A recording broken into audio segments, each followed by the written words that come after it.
Hey guys, welcome to SoCal Training Team. So, as you guys know, I don't do all these fancy introductions and all that. I just kind of dive in and go into my thing to get you guys the information that you need the most. So, I wanted to go through opening an adult residential facility specifically in California. I'm Leonardo, and I make these videos to help you get in the business. So I wanted to walk you through the steps. I know I've probably done some other videos that are similar to this, but this is specific to, I just put together a presentation of how to do this, and it kind of gives you a walkthrough guide and maybe uh, give you some more clarity on developing or an adult residential facility. So let's go ahead and dive in. So the first thing I want you guys to do is to be able to build a solid foundation. What does that mean for you guys? Part of that foundation is I always talk about getting your experience, actually working in a home to see what it feels like and to see what a facility operates. Excuse me. So that's why I like you guys to have that solid foundation, because that solid foundation gives you that background that you need in order to operate a facility better. Yes, it's going to take you time. Nothing that comes fast, if you notice in life, nothing that comes fast is typically good, right? Fast food is typically not good for you. So you can relate that to opening an adult residential facility. We all want everything opened overnight. We want that microwave effect. We want it fast. We want it now, and we want to make money today because we need the money right now. Opening any type of facility is a long-term play, guys. This is that long-term money. This money is not going to hit your pockets overnight, not even within the year. It is a process, and I repeat this over and over again. We always can find that one individual out there or that one family member that said they did it overnight and they're an overnight celebrity. That does not happen to 99.9% of us. It just doesn't happen. Most of us have to take the long, windy path and to get to our destination. We typically don't have a straight way that we get to that destination. So when I talk about building a foundation, I need you to build a foundation as if you're looking for something that's going to take place and generate income in the future, because that's what an adult residential facility is. No one generates income from day one. It just doesn't happen that way. There may be some businesses or there may be some people that can give you a different story, but the reality is those are the 1%ers. So I'm going to talk to the other 99% of us that need to put in some type of work and effort and build this solid foundation. So first, let's talk about the staffing and training requirements. So the first thing, I actually should have put the experience first. So there are a few things that you need in order to apply to get this process started. There's no way around this. There's no cheat code for this. There's another step that I'll talk to you guys about as far as experience wise, but for my people, I want you guys to get the experience. If you don't want to get the experience, which I have several people say, I don't have time, I'm not going to get experience, I just want to open up a business, maybe this is not for you, and that's okay. Maybe you need to walk a different path or find a different person that explains the process to you, because my way, number one, works, and number two is going to be the best way and give you the longevity in this business as well. So you want to get certifications. Let's talk about that first. You want to get your adult residential facility administrator. You have to get it from an approved vendor. SoCal Training Team, guess what? We're an approved vendor. You can visit our website, socaltrainingteam.com, for that certification course. It is the ARF 35-hour initial certification course. Anyone can take this course as long as you're at least 21 years of age. You do not need experience. You do not need a certain background. Anyone can take this course. But we're going to talk about that a little bit more in depth of when I feel you should take the course. While you're getting your certifications, you're gonna need your direct support professional 1, you're gonna need your direct support professional 2, and you're gonna need your Crisis Prevention Institute or CPI training. Those are the basic 3 certifications that you are going to need. Or is that 4? 4 certifications. Your administrative certificate, direct support professional day 1, day 2, and then your CPI, which is Crisis Prevention Institute. Okay? So let's move down here to that experience part, because a lot of the experience is going to be directly tied to your certifications. So I need you to get 1 year of experience working in the level of adult residential facility you want to open. The easiest and the most efficient way for you to do this is to work in a higher level. I would suggest you work in a level 4I facility, which is one on the higher scale, and that will qualify you to open up all the different facility level, lower levels in between, because you have the highest experience. So I want you to work in that facility for at least 1 year or 12 months. Not as a volunteer. I want you to work in a paid position. It can be 10 hours a week, it can be 20 hours a week, it can be 40 hours a week. And the reason why I say that is because you want to make it worth the facility that you're working at. You want to make it worth their time, and you want to make it worth your time. You typically don't want to work 1 hour a month or something like that, because no one's going to hire you in a position to do that. I wouldn't hire you to do that. I would want some type of dedication, whether you're going to give me weekends or you're going to sometime, at least 10 hours a week or something that moves the needle for the program. Because you have to realize a lot of these programs are hiring you because you can assist them, and you may have a different mentality from the average staff because you potentially want to be a business owner. So it's good for you to get in there and get in a little time, as much time as you can give, as much time as you can work. I would definitely do that. So you're going to do that for at least 1 year.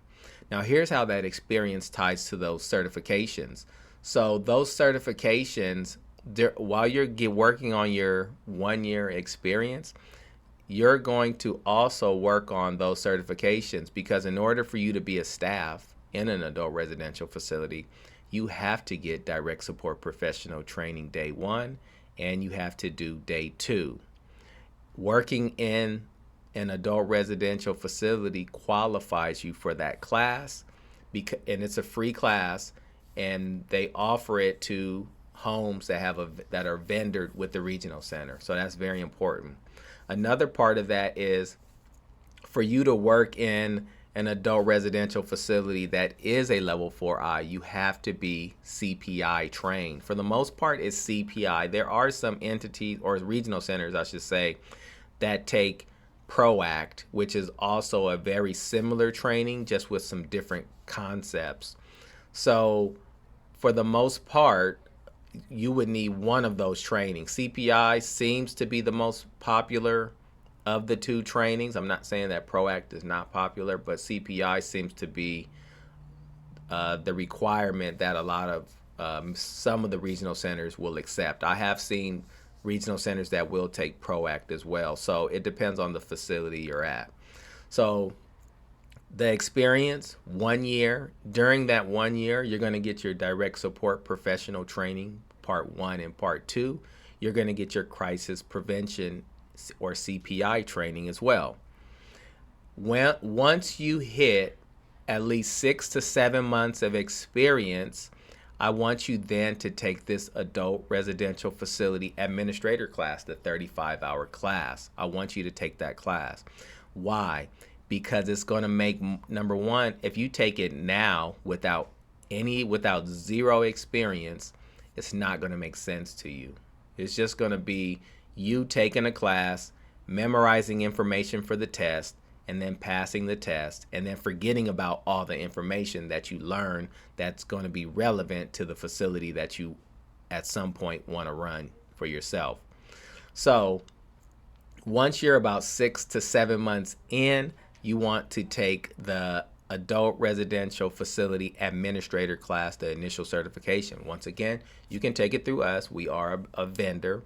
You can check our vendorization status on the Community Care Licensing website. And then you can also visit us our website at SoCalTrainingTeam.com, and we have a schedule of classes there. And it doesn't matter where you're at. You can take our class from anywhere because it's on Zoom. You don't have to get up every day. You can take the class in your pajamas. It is a live class. It is online with one of our instructors. And it is a 5-day class that you have to take at some point because you do want to become your own administrator. Also, I think it's important for us to talk about the training programs. So once you get your administrative certificate, you do have to renew it every 2 years. So you need 40 hours every 2 years. Some people do 20 hours every year. Some people just do their 40 hours all at once. So that's how you maintain that Adult Residential Facility Administrator certificate. And the last thing here, and I know I'm kind of going out of order, but it's still relevant, is background checks. It's important that if you have a clean background if you're going to develop a facility. This hinders quite a few people. So some misdemeanors can be cleared, but felonies cannot be cleared. So if you have a misdemeanor, there is an opportunity that you can still become a licensed administrator or the licensee of the home. But if you have a felony, it depends on the severity of the felony, but I'm going to say 9 times out of 10, a felony will not clear, so you will not be able to run a facility if you have been convicted of a felony. So keep that in mind as well, and I want to be upfront with that so you know going in, if you do have something in your background, there may be another path that you can take, but that's a whole nother training. You would have to, the short story of it is that you would have to, you can help fund it, you can be part of the business, but you can't do anything work-wise at the facility. You can't be affiliated with the facility with the day-to-day operations, but you can be more in a corporate role in the office. So keep that in mind as well. If you have further questions, you guys know how to get in contact with me. And then setting up a corporation. So you have all your experience, you have your certificate, you have your you have all your background information cleared up.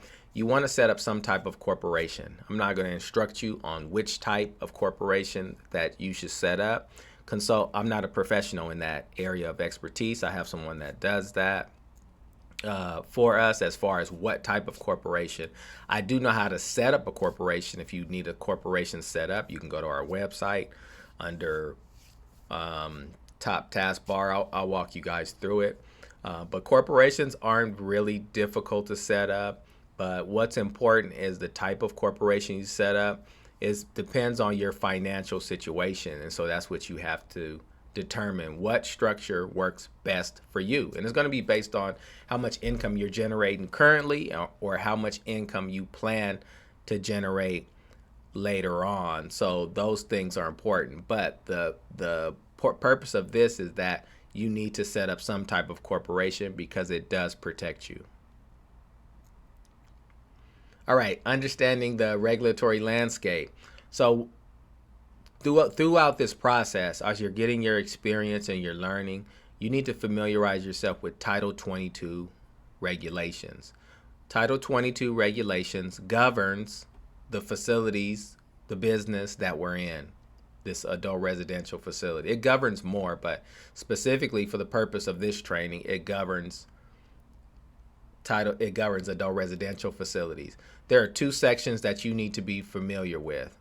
The first section is 800, which is general regulations, and the second section is 850, which is ARF specific. General regulation applies to all facilities except RCFEs, which stands for Residential Care Facilities for the Elderly. And then 850 is specific only to adult residential facilities. So typically, rule of thumb is if I want to find out what is the regulation on something I want to do in the facility, this is where I would find my answer. First, I would go to 850, which is specific to adult residential facilities. And if I can't find the answer there, or if it refers me to general 800, then I would follow that regulation.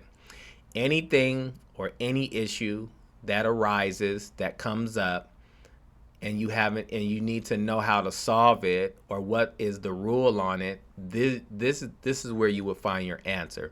You will find it in the regulation. These regulations can be found online. You can Google Title 22 regulations. You can Google CCLD, and it'll bring up the licensing website, and then you can click on laws and regulations, and it'll bring it up as well. At some point, number 2 here is you need to attend the orientation. I wouldn't attend the orientation. So in order for you to submit your licensing, your application to community care licensing, you need to attend the orientation. The orientation is online, and there is a cost for it. I believe it's like $50 or so. At some point, you want to attend this orientation. This orientation basically gives you an overview of the application process and also adult residential facilities. You need that certificate to submit with your packet once you're ready to license your home. And then number 3, review licensing standards. Study the process to license an adult residential facility and related licensing standards. The other related licensing standards are going to be regional center. Regional center uses Title 17, which is a different standard. Keep this in mind that regional center and community care licensing, they have nothing to do with each other. So they're their own separate entities, so their regulations are different. Selecting the right location. Location. No matter what location you choose, this is a very tough decision. I've been lucky enough to just select locations and they work out, to be honest with you. So this is the risky business part. Not super risky, but I would consider this one of the riskier parts, because you can find a location, and if there's another location already within 300 feet of that location, you can't open your location because you can't be within 300 feet. So you want to make sure you check in the zoning laws for adult residential facilities. Are there any restrictions? Are you trying to open in a gated community? Are you trying to open in a HOA zone? Are there any restrictions to that? Those are just some of the things you want to find out. You want to also look at accessibility. Does the location you select or the home you have, is it easy access to medical facilities, public transportations, community services? What is the accessibility of that property? Am I going to be able to recreate my clients within a reasonable distance, or do I have to drive 40 minutes just to get somewhere? Where is the property located? And then the last thing you want to think about when selecting the right location is the size and layout. My preference is 4 bedrooms, 2 bath. That is my preference. I have licensed and vendored homes that are 3 bedrooms, 2 baths. And so it all depends. Maybe you have a 3 bedroom, 2 bath, and you figure, you know what, for the first one, I'll do a 3 bedroom, 2 bath. And then on the second one, I'll purchase a home and I'll do a 4 bedroom, 2 bath. So there are different ways to get the job done. You may just have to play around with the numbers if you have an existing property. But if you're going out and you're renting or leasing or buying a property, then ideally you want a single story, 4 bedroom, 2 bath, because the 4 bedroom, 2 bath is important because you only can take 4 clients with a level 4, and they each have to have their own bedroom.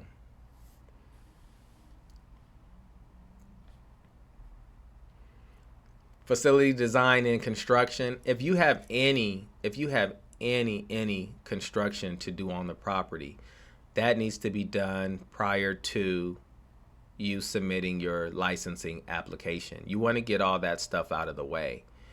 If you decide to do any type of work on the facility while you're going through the licensing process, then you have to submit your permits, your designs, and I feel like that's unnecessary for you to do when you can get all your construction done and then you can submit your licensing application and not have to worry about all the extra I's that are going to come through and determine if your facility meets certain standards.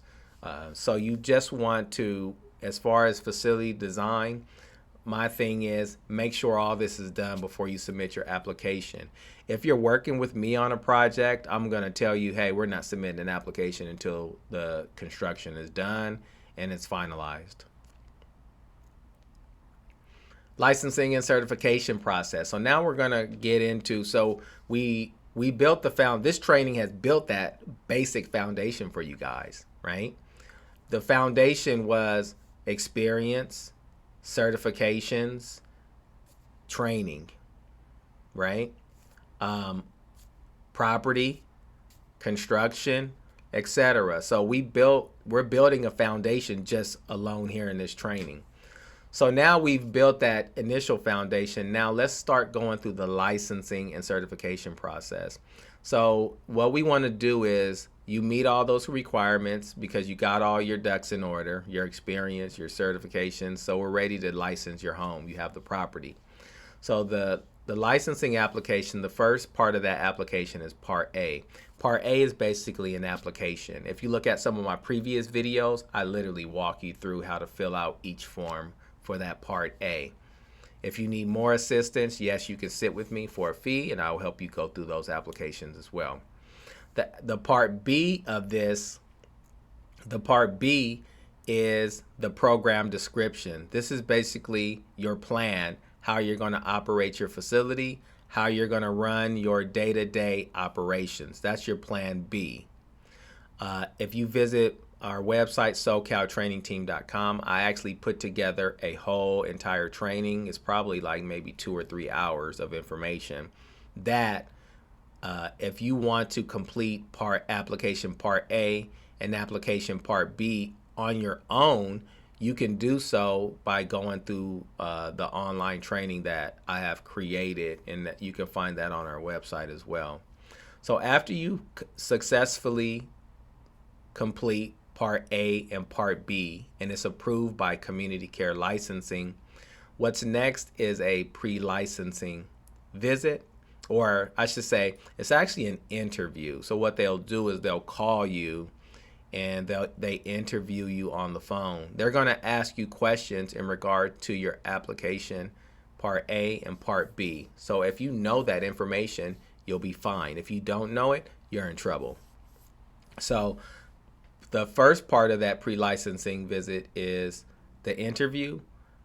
The last part of it is a facility walkthrough where they physically send a person out to your home to walk through and do an inspection. After you successfully pass your pre-licensing visit or your walkthrough, they will issue you a community care licensing saying that you successfully meet the requirements, and so that means your home is officially licensed. So I kind of briefly went over this in the previous slide, but Part A, remember I was saying, is the application process. It's literally the application. If you want to know all the forms that are part of that process, it is LIC 281. If you go to the Community Care Licensing website and you click on Forms on the top taskbar, it'll give you, you can search for LIC 281, and it's basically instructions on how to complete the application and write the program design, which is this part here. So it literally breaks it down what is needed in each section. The training that I have developed for Part A and Part B breaks down this in detail, and it also assists you in writing your program design for Part B. specific to adult residential facilities. Now, the other facilities are going to be similar, but there are going to be some nuances in there that are different that you need to complete for each section. But if you download LIC 281, it literally tells you what needs to go in each section, and then also what forms you need to fill out as well.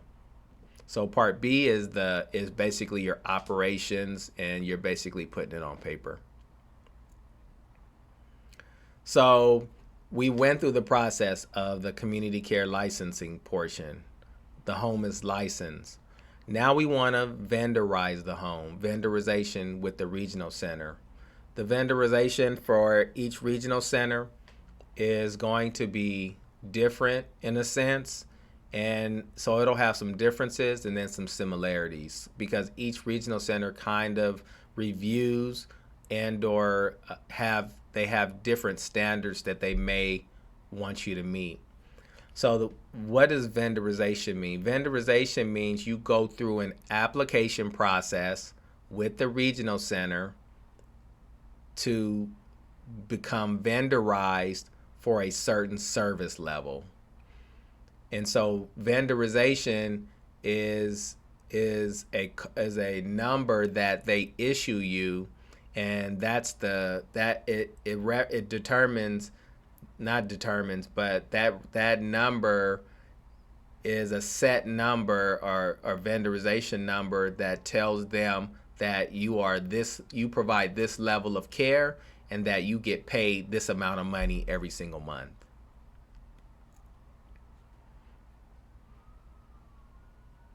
And then that bottom part just says, if you're approved for vendorization, the regional center will authorize funding to support your operation and provide services to residents. This funding can cover a range of expenses, staffing, rent, supplies, etc. So say you don't want to vendor with the regional center. I'm just giving you a different option here.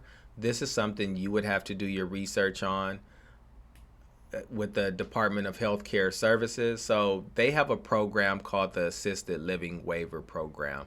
It's for individuals that are eligible for Medi-Cal without Medi-Cal share of costs, who require a nursing facility level of care, and they wish to live in a residential care facility or in a public funded senior or disabled housing. The ALW, or Assisted Living Waiver, participants must have sufficient funds to pay for their room and board. So these individuals have to pay you that Social Security rate, with some funds remaining to meet personal and incidentals, and determining Medi-Cal eligibility for individuals who are applying for enrollment to the ALW. Institutional spousal impoverishment prevention rules are applied. So if you want to find out more about this program, this is a training in itself. If you want to find out more about the program, if you Google DHCS Assisted Living Waiver, it'll give you the application, and it'll also give you more about the information. Now DHCS, in my opinion, it does pay less than the regional center. But the difference is that, you know how with the regional center you're limited on the number of clients you can take in a home. With DHCS, from my understanding, because I haven't actually opened up a DHCS home, so I'm just speaking from the information I gathered from their website.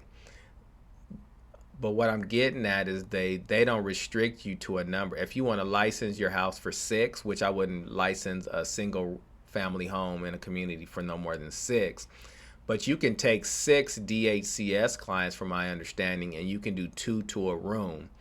It does pay less, but maybe the numbers may work for you. You have to go to the website. I don't know the numbers right off the top of my head, but if you visit the website, you can find out more information about what they pay and then what it takes to open up a DHCS facility. So what I've learned just from my research is that, you know how you see those large facilities where they're like 20 beds, 30 beds, 50 beds? A lot of them are contracted with DHCS.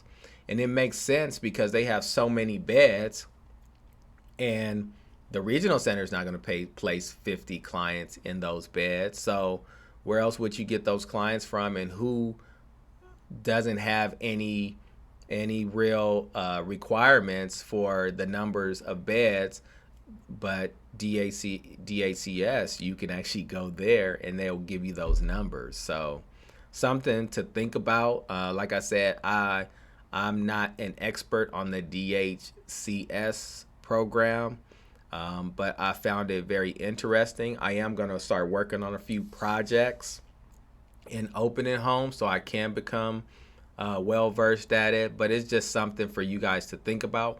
And with a little homework, it might be a program that works for you. Funding in financial situations. Now, with any business, guys, it takes money. I don't care what I don't care if you're opening an ice cream store. You need money to do it. There is no difference with opening an adult residential facility. There are startup costs. If you're opening an adult residential facility, you need, from my experience, you need at least $50,000 in a business name. There's no way around it. You need a property, whether you rent it or buy it. There may be renovations you have to do to that property to get it up to standard. You need to find staffing. There are going to be operational expenses or day-to-day expenses. There are going to be staff salaries that you have to cover. You're going to have to cover utilities and maintenance. You're going to have to purchase food and supplies. You're going to have to consider, are there other revenue sources that I can identify or locate that will help me offset some of my expenses? There is a consideration of private pay residents. Maybe some of you guys are thinking, I don't want to go through the regional center. I don't want to go through DHCS.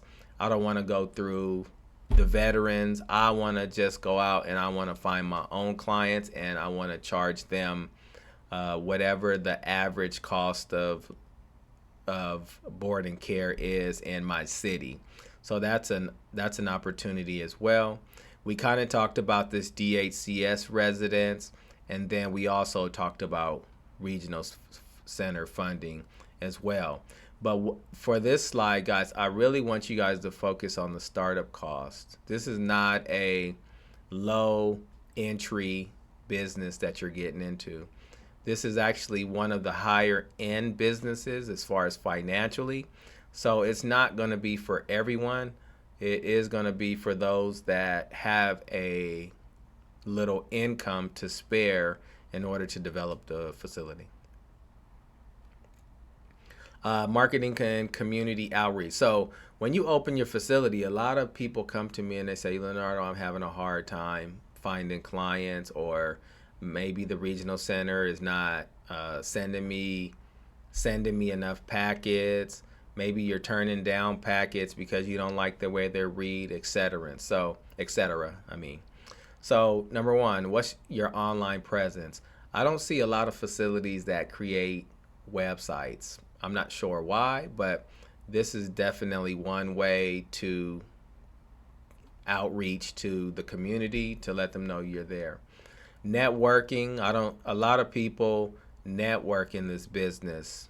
Knowing me, knowing other agencies, I'm actually thinking about putting together, and I'm pretty sure there's something out there already, putting together a network of business owners that are actively running residential facilities. So we can kind of get a network going. Now, for the record, I'm not running facilities day to day. I've reached another level. So I don't do the facilities because I have diversified into other things. So, but I am closely connected to a lot of owners that run adult residential facilities, and I'm constantly opening adult residential facilities for people like you guys. And then the third thing on this list is open house event. So I recommend, especially when you vendor with the regional center, that you host a open house for all the service coordinators, so they can come to the home, see what it looks like, and get an opportunity to meet you. And then number 4 is complete the vendoring process with the regional center. And they do provide referrals, but remember their referrals are not guaranteed. One of the I'm going to say downfalls to vendoring with the regional center is that you only can take regional center clients, and even if your beds are empty, you are not compensated for your empty bed. So it can take you some time. Sometimes I've run into several business owners. Sometimes it takes them a little time to fill their beds. And so that's where that networking and open house and online presence comes in, because you have to establish a name for yourself. It's like any business. One business does better than the other business. You need to find out why that business is doing better. And then ongoing operations, this is very important. Once you're open and you're running and you're fully operational, what do your daily operations consist of? What do they look like? Medication management, meal planning, activity scheduling, etc. What about your compliance monitoring? Who is checking to make sure things are in place and your policies are current, up to date? And are you doing internal audits to ensure that when you're inspected by an outside entity, such as community care licensing or regional center, are you guys up to standard, and will you guys pass an audit? And then the last thing on this slide is just financial services. So I know that for the people that know me, I know that I used to do all my bookkeeping and financial information. I used to track all my stuff in-house myself. But I did that because I wasn't generating the income to necessarily, well, I put it this way. I felt like I didn't generate the income to have somebody manage that for me. But I've learned better now. I actually did have the income to do it. I was just being cheap, and I just didn't want to pay somebody to manage it. But if I had to go back, I would have had a financial person, a bookkeeper, managing all my expenses and income from day one, to be honest with you. I think that was one of the things that I didn't do, because I did not track. I was just making money. I wasn't tracking my income and I'm tracking my expenses. I was just putting them in the system, and I had the numbers, but I didn't know off the top of my head, or I didn't know at any given point, what was my profit? What was my profit and what was my loss? I knew the overall, this was my gross and this was my net, but that it didn't give you the whole picture. It didn't give you the waste. What money was I wasting? What money could I have invested better or differently? And that's what I lacked. So a lot of us, and that could be you, we think we can do all our bookkeeping ourselves. We can do our payroll ourselves. We can do everything because we call ourselves saving a couple $100s a month when we're actually generating the income, guys. But I'm telling you, from onset, get yourself a bookkeeper and get them to get your books together and maintain them, and just have that as an ongoing expense. I can say that it's the best thing I've done, and I'm going to recommend that you guys do it from onset and don't work from the back, because trust me, we all think we're financial gurus until something dramatic happens, and then IRS is coming after us, or some type of entity is saying that we owe them money because we're not tracking our financials properly. For you facilities, this is not a mom and pop operation anymore like my parents used to do it back in the day. This is actually a business, and it should be ran as a business from day one, from onset. Don't wait. Don't think you're going to save a couple $100s by doing it yourself. Go ahead and find you a good bookkeeper that knows the business and go from there. I may have some recommendations for you guys. I do have, my bookkeeper does specialize in adult residential facilities and audits and audit reviews and all that stuff. So something for you guys to keep in mind, and from onset, do it right. Come on. All right, Q&A, addressing common concerns. So this is the end, obviously, of the training. So you want to make sure that So I've always been straightforward, and I don't like tiptoeing or dancing. I don't like when I do when I go somewhere I'm working with someone and uh, I don't get all the information, or I'm doing business with someone and they don't give you all the information. They just give you all the positive information, all the information of how much you're going to make, and oh, I make $1 million a year, but they don't tell you that they really make, $50,000 a year after it's all said and done. So what I'm trying to say is the way I teach you guys is I want to lay out all the information because I need it to be realistic for you. There's always going to be someone that could rebuttal what I say and say, I did it this way. There's always going to be a comment that says, no, you need to do it this way. There's always, so I don't let those things deter you guys. Um, I do this every single day, Monday through Friday. This is all I do. I'm in the meetings that count with licensing and the regional center, and I'm doing all the right things to make sure that I have the information that benefits you guys at the end of the day.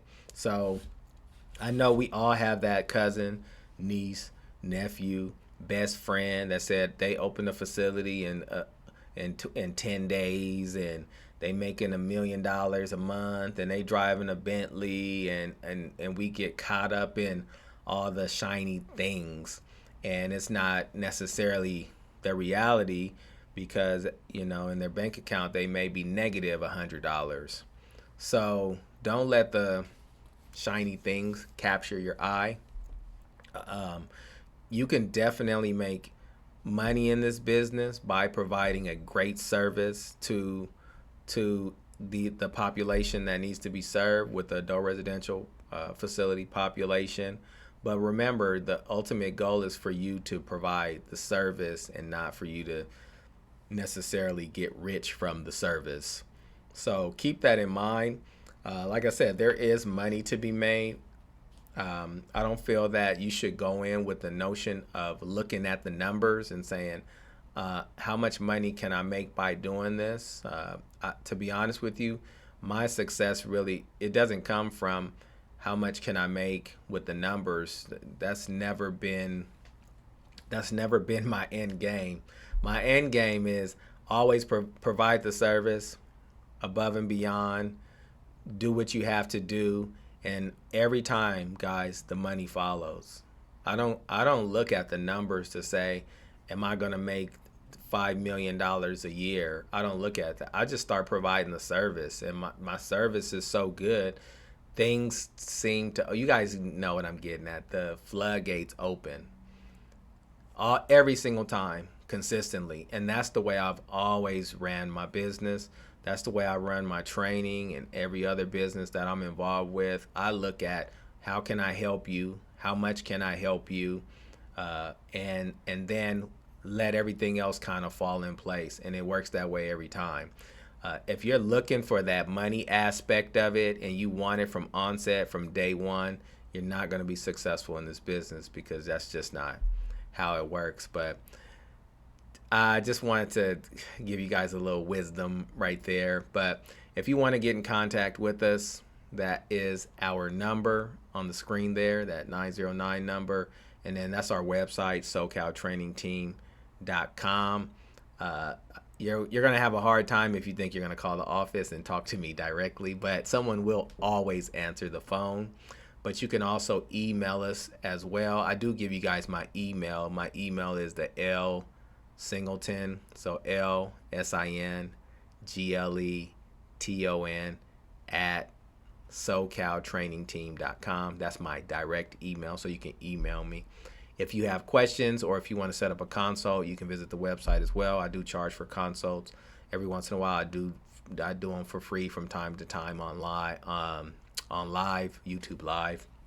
So that's all I have for you guys. Thank you for joining us, SoCal Training Team. Leonardo Singleton, and I am out. Thanks. Bye.